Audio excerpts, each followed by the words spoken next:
Mukunda jewels వారి కొత్త brand Purvi light weight లో హెవీ డిజైన్స్ ఈ నవంబర్ 1 కుక్కట్పల్లిలో గ్రాండ్ ఓపెనింగ్. వివరాలకు సంప్రదించండి. నమస్తే రమగారు. నమస్తే జయ. రమగారు, చందమామ కథ ఒకటి చెప్పుకుందామండి. మాచిరాజు కామేశ్వరరావు గారి కథలు చెప్తున్నాను. అవునవును. ఒక కథ చెప్తాం భారతి. పూర్వం అంట ఒక పల్లెటూరులో పార్వతమ్మ అని ఒక ముసలావిడ ఉండేది. పార్వతమ్మ కుటుంబం లేదు ఆవిడకి. ఏదో కొంచెం చెయ్యి అవుడో ఏదో కూడా పాపం ఈ అంగవైకల్యంతో పని చేసుకుని బతకలేక భిక్షాటం చేసి పొట్ట పోసుకునేది పెద్ద ఆవిడ. అయితే ఈ భిక్షాటం చేసుకునే క్రమంలో ఆవిడకి ఒక 5-6 సంవత్సరాల పిల్లవాడు ఒకడు దొరికాడు, అనాథుడు. ఎవ్వరు లేరు పాపం వాడికి. ఆ పిల్లాడి పేరు అనంతుడు. ఆ అనంతుడిని చేరదీసింది, తనతో పాటు తిప్పుకునేది. పిల్లవాడి పాపం చదువుకుంటాడని వాడిని స్కూల్లో చేర్చి పాఠశాలకు పంపించి తను భిక్షాటంతో పిల్లవాడిని పెంచి పెద్దవాడిని చేసింది. ఏదో 10 పైసలు దాచుకొని వాడికి తిండి తిప్పలు చూసి తను తెచ్చిన తిండి వాడికి పెట్టి వాడికి ముందు పెట్టి వాడి పొట్ట చూసి పిల్లవాడిని పెంచింది.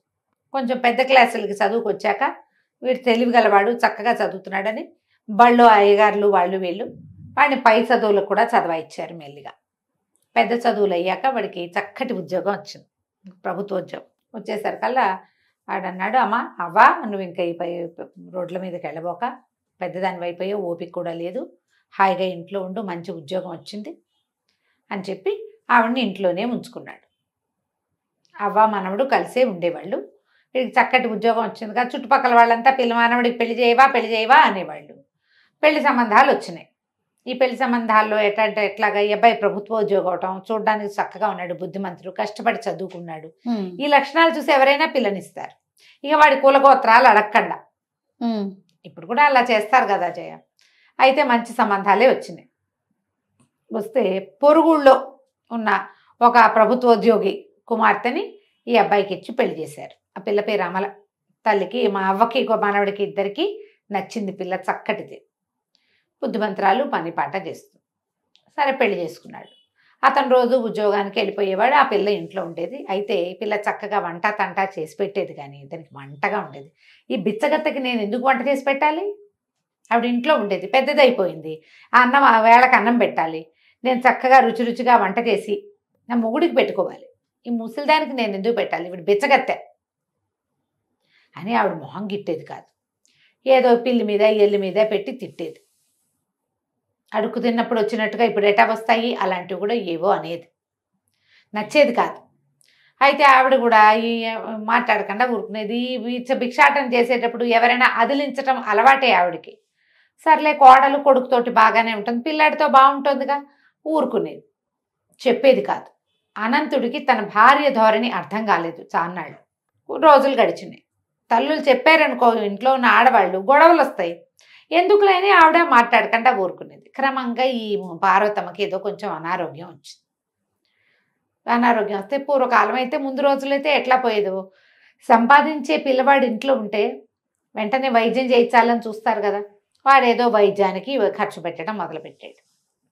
డాక్టర్ని తీసుకొచ్చేవాడు, ఆయన మందులంటే అవన్నీ ఇవన్నీ తెచ్చి అవ్వకన్నీ రంగరించి పోసేవాడు, శ్రమ పడేవాడు బాగా. ఈ అమ్మాయికి అమలకి మహామంటగా ఉండేది. వదిలేస్తే పోతుంది కదా దాని దారిన ఆవిడ, ఈ మోతబరు ఉండదు మనకి, ఈ లగేజ్ ఎందుకు, వైద్యానికి ఖర్చు పెడుతున్నాడని విసుక్కునేది. అయితే ఒకనాడు ఏమైంది, పెద్ద పండుగ దగ్గరకు వస్తుంది, ఏమండి నాకు పట్టు చీర కొని చాలా రోజులైంది, ఈ తెప్ప పట్టు చీర కొనాలంది. అనేసరికల్లా అతను అన్నాడు, చూస్తున్నావు కదా అవ్వ వైద్యానికి బోల్డ్ ఖర్చు అవుతుంది, ఇప్పుడు వద్దు పట్టు చీరలు అవి ఇప్పుడు ఏం వద్దు అనేసరికల్లా ఆవిడ ఏమంది, అమ్మాయి అమల నాకంటే బిచ్చగత్తే ఎక్కువ మీకు అంది. అనేసరికి కేకలేసాడు, ఏం మాట్లాడతావు అది, ఏం మాటలు, అవ్వని బిచ్చగత్తే అనద్దు, నువ్వు ఇట్లా మాట్లాడద్దు అనేసరికి అని లేచి వెళ్ళిపోయాడు. బయటికి వెళ్ళిపోతే ఈ పిల్లకి పిచ్చి కోపం వచ్చేసింది, తెగ తిట్టింది ఆవిడని. సాయంకాలం భర్త వచ్చేసరికి ఏమన్నది, పొద్దున్నుంచి ఎంత క్షోభగా ఉందో తెలుసా, నేనంటే అంత నిర్లక్ష్యమా మీకు, ఏరుకోరి చేసుకున్నామనే, ఒక బిచ్చగతికి ఇచ్చిన పాటి గౌరవం ఇవ్వరా నాకు, ఈవిడ ఇంట్లో నుంచి పంపించేస్తే కానీ నేను ఇంట్లో ఉండను అని ఏదో గట్టిగా మాట్లాడేసరికి అతను కేకలేసాడు. భార్య పట్ల ఎంత బాధ్యతగా ఉండాలో నాకు తెలియదు అనుకోవద్దు, నువ్వు భార్యగా నువ్వు నా బాధ్యత ఎట్లాగో అవ్వ బాధ్యత కూడా నాదే. ఆవిడ నన్ను పెంచింది, నన్ను చేరదీసింది, అవ్వ పట్ల పూర్తి బాధ్యత వహించవలసిందే నేను. భార్యగా నీ పట్ల నీకు పట్టు చీర కాస్తే మామూలు చీర కొంటాను అనేసరికి అమ్మాయికి ఏమీ నచ్చలేదు. రాత్రి ఉత్తరం రాసి పెట్టి తెల్లవారుజామునే బయలుదేరి పుట్టింటికి వెళ్ళిపోయింది. నువ్వు ఆవిడని వదిలించుకుంటేనే నన్ను తీసుకెళ్ళటానికి రా, లేకపోతే నీతో కాపురానికి నేను రాను. నడుచుకుంటూ ఇంటికి వెళ్ళిపోయింది.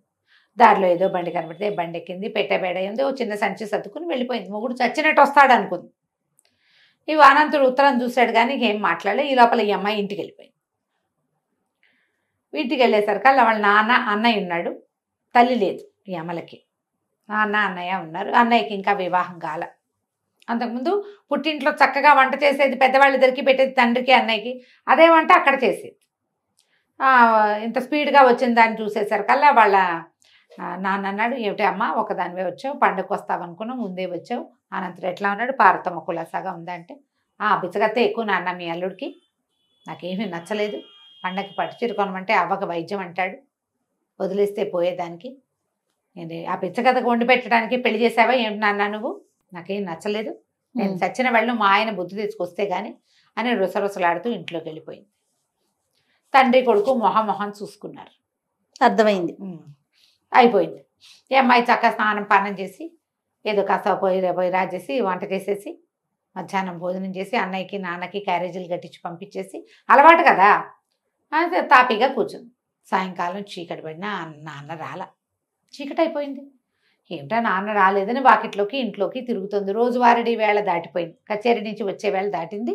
పక్కింటి రామయ్య గారు కనపడ్డాడు. రామయ్య బాబాయ్, మా మామయ్య మా నాన్నేడి, కానీ ఎంతసేపు అయింది రాలేదంటే, అమ్మ నీకు చెప్పచ్చో చెప్పకూడదనే, ఏం చేయాలో మరి మీ నాన్న ఇవాళ లంచం తీసుకుంటూ పట్టుబడ్డాడమ్మా, పట్టుబడిపోయాడు, మొహం చెల్లకి ఇంకా వచ్చి ఉండడు అనేసరికి వణికిపోయింది అమ్మాయి. ఉద్యోగం పోతుంది మీ నాన్నకి అని చెప్పాడు. ఉద్యోగం పోయి లంచం తీసుకుంటూ పట్టుపడ్డమంటే ఎంత పరువు తక్కువ, ఇంట్లోకి బయటకి తిరుగుతోంది, అన్నయ్య రాలేదు నాన్న రాలేదు, ఏం జరుగుతోందో తెలియదు. వాకిట్లో కూర్చుంది చాలాసేపు. ఇంతలో పెరట్లో ఏదో అలికిడయ్యి గబగబా పెరట్లోకి వస్తే వాళ్ళ నాన్న ఏదో కాగితం రాసి కాగితాన్ని నూతిగట్టు మీద పెట్టి ఎక్కడికో వెళ్ళిపోతూ కనపడ్డాడు. పరిగెత్తుకుంటూ వెళ్ళింది. నాన్న ఉండు నాన్న అని ఆ కాగితం పట్టుకొచ్చింది. నేను ఎవరికి మొహం చూపించలేను, మరణించడానికి వెళ్ళిపోతున్నానని కాగితంలో ఉంటే ఈ అమ్మాయి తండ్రిని పట్టుకుని వాళ్ళ ఏడ్చింది. అయ్యో నాన్న, ఇంత పని చేస్తావా, ఏదో పొరపాటు అయ్యింది, ఇంత పని చేస్తే అంటే నమ్మ ఉద్యోగం పోతుంది అన్నాడు. పోతే అన్నయ్య లేడు, అన్నయ్యది బాధ్యత కాదు, అన్నయ్య ఉన్నాడు, అన్నయ్యకి ఉద్యోగం ఉంది, తండ్రిని చూడాల్సిన బాధ్యత లేదా అన్నయ్యకి? తండ్రిగా తన బాధ్యత, కొడుకుగా తన బాధ్యత నిర్వహించడా? వింటూ ఉండదు ముందుగానిలే నాన్న, పోతే పోయింది ఉద్యోగం, పోయినా సరే నీ కొడుకున్నాడు, కొడుకుదే కదా నీ బాధ్యత, మమ్మల్ని వదిలిపెట్టి ఇట్లా అన్యాయం చేయక నాన్న అని కావలించుకుని ఏడ్చింది. అన్నయ్య లోపలికి వచ్చాడు. బాధ్యత సంగతి సరే, నాన్న చూడు ఇంత పని చేశాడు, లంచం తీసుకున్నాడు, పట్టుబడ్డాడు, పరువు పోయింది, అసహ్యం వేయట్లేదు నీకు నాన్న అంటే అన్నాడు. అంటే అసహ్యం ఎట్లా వేస్తుంది, నాన్న వల్ల ఏదో పొరపాటు అయింది, తండ్రిగా నా గౌరవం వీసం ఎత్తు తగ్గల, అమ్మ చనిపోతే మన ఇద్దరిని పెంచి పెద్ద చేశాడు, నాకు పెళ్లి చేశాడు, రేపు నీకు పెళ్లి చేయబోతాడు, ఇల్లు బాకిలి ఏర్పరిచాడు, ఇంకేంటి నాన్న ఏదో వల్ల ఏదో పొరపాటు అయింది, నాన్నని ఎందుకు అసహించుకుంటాం మనం అన్నది.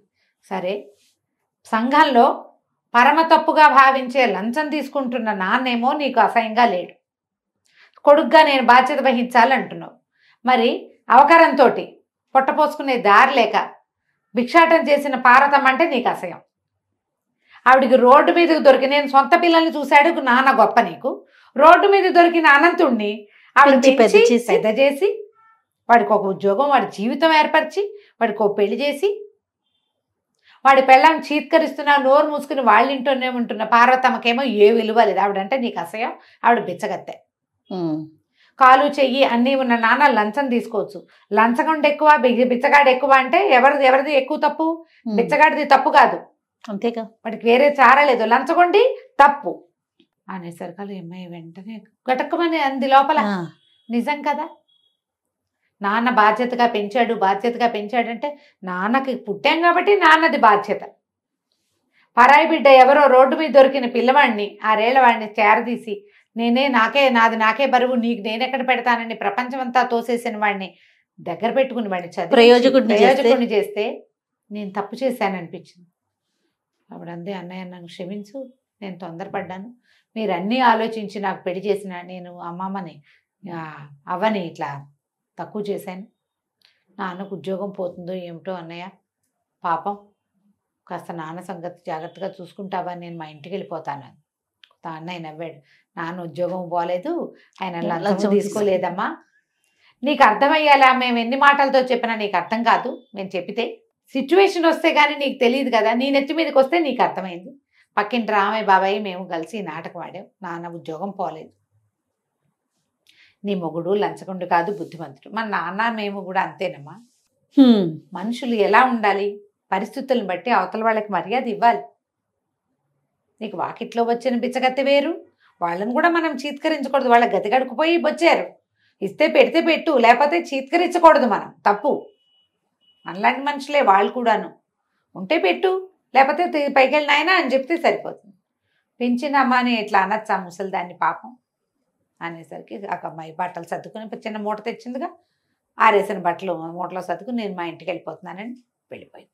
కథ కంచికి మనం ఇంటికి. చాలా బాగుంది రమ్మ గారు. చిన్న కథ అయినా ఎంత బాగుంది. చాలా చాలా బాగుంది. కొడుకు బాధ్యత అంతే. నమస్తే. నమస్తే జయ.